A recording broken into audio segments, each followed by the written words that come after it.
Hi everyone, welcome to my YouTube channel Poetry and Protest, where I showcase content relating to poetry, contemporary poetry, historical poetry, my own poetry, as well as political content relating to protest around the world against injustice.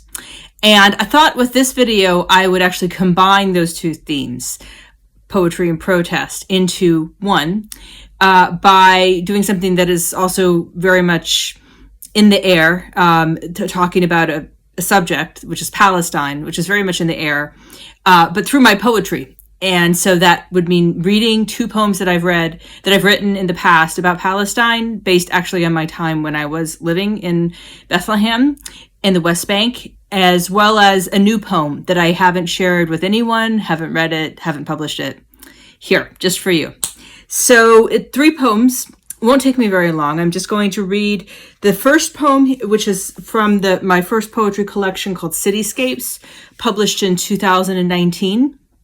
And I did write it when I was living in Bethlehem, and it's a reflection of something I saw all around me, which is just the double standards for Palestinians as compared to not just Jewish Israelis, but particularly in the West Bank, people like me, white people who were not local. They were treated very differently by the IDF, the Israeli Defense Forces, in going through checkpoints. It was very, very different treatment, and it was so stark.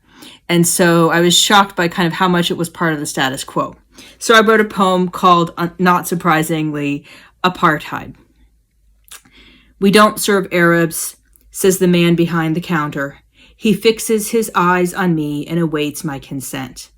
My Arab taxi driver blinks, unfazed. Racism has long abided in his homeland. Politeness takes over. We head for the car. The ride is smooth and silent. Barren valleys cascade, one after another. God is a strange creature, I think to myself. What idiot would choose this sterile land for launching monotheism?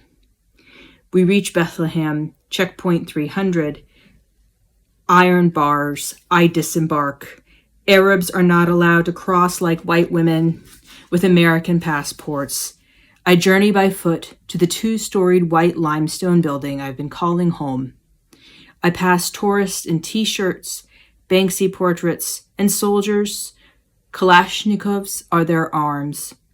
Like the racist at the counter, like every well-heeled politician, like every international law. The armed soldiers' gazes averted expose the heat of the sun. So I've actually, I should mention that since the time you could see here, there's some marks. I've made a few edits to the published version, which is a big issue I have with the poems I write. I'm never satisfied with them, and I don't know how anyone could ever be satisfied with the poems they publish, because poetry is always subject to revision. So I've actually revised that a bit in the time since I've published it, and since I've written it, of course. And then this next poem is in my most recent collection, a chapbook called Beautiful English, available from Drake Chapbooks. It was also written a long time ago when I was living in Bethlehem, and it is called, in a similar theme, similar setting, but perhaps more focused on the landscape, and it's called Stolen Limestone. Stolen Limestone. Jerusalem limestone spreads like an occupation over the ancient city of Bethlehem. Cats congregate along dangerous intersections where concrete walls break into homes. Workers pass the dawn behind the bars of checkpoint 300, waiting to build settlers' homes with stolen limestone. Children must be fed. Their hands are pressed against the bars.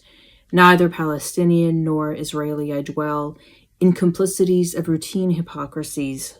Limestone shimmers beneath the sun's glare, wrapping the occupation in the mirage of purity. Others have suffered more, but rarely has a state so stripped a people of dignity, forcing them to live in the shadow of another people's atrocity. Meanwhile, Palestinians build bridges of broken memories on captive, occupied territory. And finally, here's a poem that was written in the wake of the recent war on Gaza. in other words, in May 2021, the month we're in now. It's called Vigil for Gaza.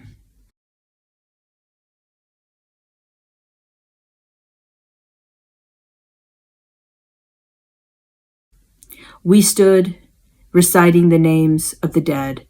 As a non-Jewish Jew, I didn't belong, but I needed to share my grief with someone.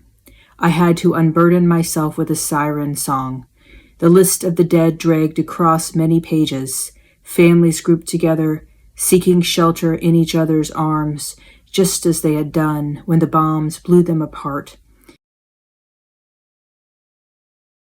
Everyone was embarrassed. Pronunciations were odd.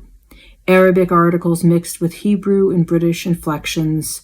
I asked myself why we mourn and for whom we mourn when the dead are gone. The God I didn't believe in whispered in my ear, we mourn our complicity, we mourn to wipe the stains from our hands. Of our creature comforts, our taxes, our warm and cozy homes, our guilt soaked in blood.